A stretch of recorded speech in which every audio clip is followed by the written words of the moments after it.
terms of doing that.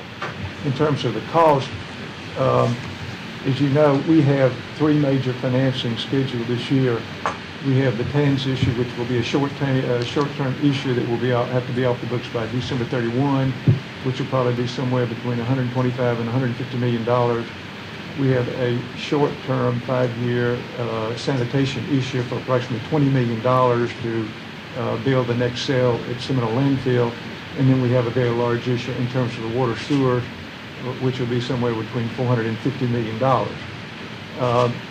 If the increased cost in terms of the ratings is what we had before we would be listed, and we have had discussions with Standard & Poor's about them including that in the ratings. Our water sewer issue stands on its own. We've raised the rates. We have adequate coverage in terms of doing that.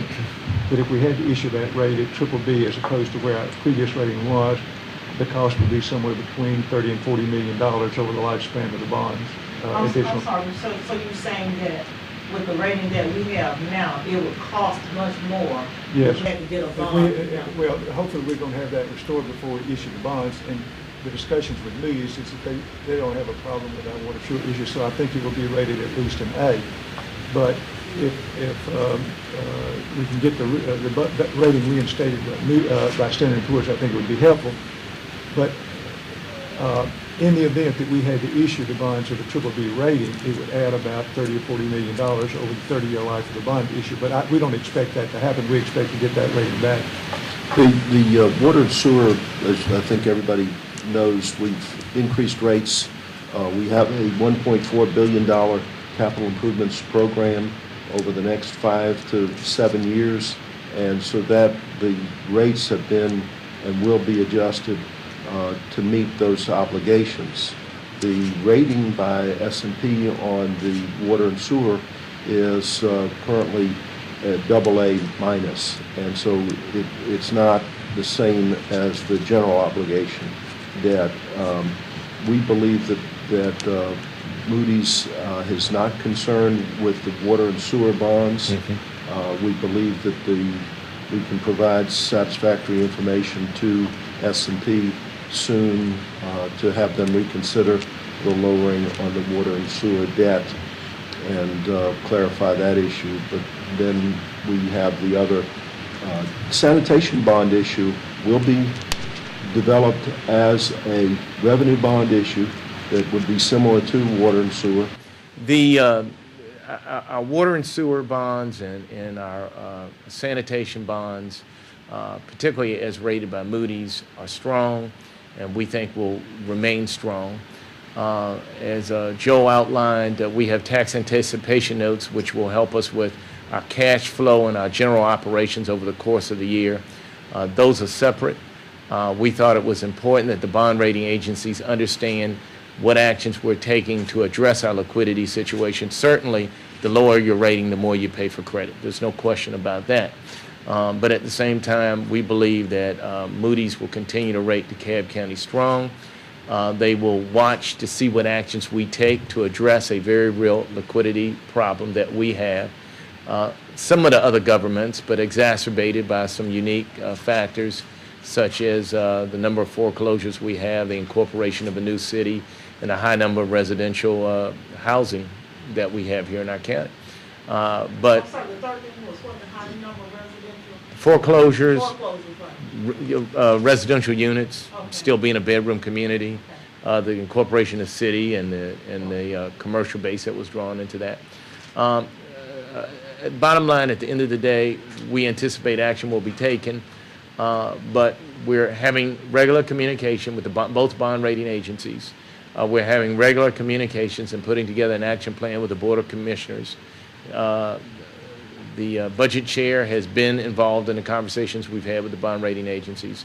And once the board takes the appropriate steps to make the mid-year budgetary adjustments, then I anticipate we're all going to go up to New York, sit down with the bond rating agencies, make sure they hear from us face to face, know what steps we've taken, and at that time we're going to ask them to restore those ratings. I'm sorry, those adjustments it's your understanding that there will be a millage increase?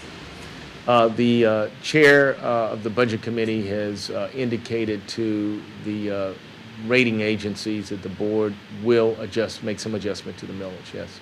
Do you think if the Board of Commissioners had accepted your original budget, that we'd be in this position now?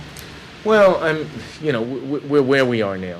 And I think, for example, Standard & Poor's did not fully understand the fact that our sanitation, our water and sewer funds, for example, are set in a separate enterprise funds that are actually well-funded. And the board did take some appropriate action with regard to adopting a capital improvement plan late last year. As Joel mentioned, over the next 5 to 7 years, $1.4 million. So we have two well-funded accounts. I think at this point in time, though, they want to see that all the issues are being addressed. I think that we have, in a good collaborative fashion, communicated to them that we're working together to address those issues. The board has asked the administration to take certain steps, which we are agreeing to as well. And so as long as I think we move on that schedule, then we should be in good shape moving forward. But time is of the essence, and we do need to take action. Why If you didn't don't get that the ratings back, do you anticipate taxes going up? Excuse me? If you don't get the ratings back to where you'd like them to be, do you Well, anticipate taxes going up? Well, let me put it this way. In order to get the ratings back to where we are, I think we're going to have a multidimensional approach. It just can't be one-dimensional. In other words, it can't just be raising taxes and it can't just be cutting our spending. I think it's going to take some of both. So spending will be cut. Millage rate will be increased in order to assure that we have the best possible bond rating, and I think that's good, strong fiscal accountability. At the same time, if we don't take these actions, then the cost of borrowing is going to go up. So certainly our cost of delivering services will go up. Why didn't S&P understand how the county's budget works? Is that a communication problem with the county side, or did they not ask the questions? They've asked us to provide information. We've provided that information. I've been involved in the recent communication since they took the most recent action. I can say that I think the conversations, my folks might kick me for saying this, but I think the conversations with Moody's were much more in-depth than the conversations that we have with S&P. But in either case, they're competitors. But in either case, I thought the conversations were good. And I don't think at the end of the day, Moody's is going to take the same kind of severe action that S&P took. I think it goes without saying that the federal, state, and local governments are under tremendous financial pressure, and they're very aware of that. And so the intense scrutiny that we're under is really represents a fundamental change.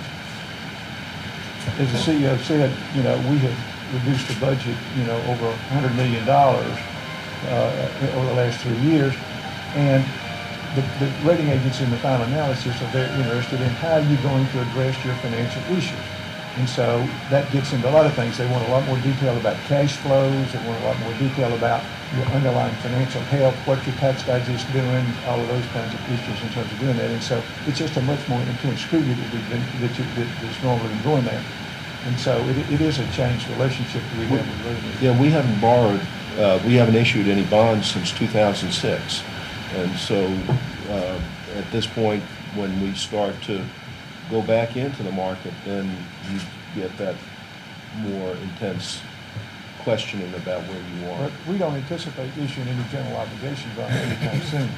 The issues that we have will be the TANs, the tax anticipation notes, which are secured by the tax levy, and water, sewer, and sanitation issues, which are revenue bonds, which are not tax bonds. And I think that we have a very good chance, because of all the discussions that have gone on, is that our ratings will remain very strong in terms of, especially Moody, with our water, sewer issue and the sanitation issue. And so, in terms of the increased cost, we won't have, we might have a slight increase in the TANs issue. I don't think it would be marginal because it's such a short-term issue. The question I was asked was about if we have to issue bonds at a AAA rating on water sewer, because it's made an answer to that, yes. But I don't think we'll have to issue water sewer bonds with a BBB rating. I think we will have at least an A rating on our water sewer bonds. That might have a slight effect in terms of the ratings, but in that case, the impact on the taxpayer would be through water sewer rates, not through variable on taxation. How will you decrease cost? Do you have layoffs? Well, whether they be layoffs or just identifying, we may have some further reductions. I would anticipate over some time period, not necessarily all in this fiscal year, continued reductions in our workforce. We went through an early retirement program here in DeKalb County. We've downsized our workforce already significantly. We may do more of that. We may have to have some reduced hours at some of our facilities. We're going to look at it across the board. We're going to agree to do audits of certain departments, which in and of themselves have to be funded. But at the end of the day, we expect that they would identify any opportunities for increased efficiencies that we can, and then we would act accordingly. But I think what we're going to find that we have to do is that insofar as we're talking about our constitutional officers, which are primarily those people who make up our criminal justice system, our judges, our Superior and State Court, our sheriff, our DA, our public defender, Solicitor General, etc. We're going to have to keep those functions of government funded because they're mandatory and they receive certain federal and state funding, and so we'll have to make up some increased funding that was cut and provided for those offices and agencies. And at the same time, we're going to have to fill that $25 million additional hole that we're going to find as a result of the drop in our tax digest.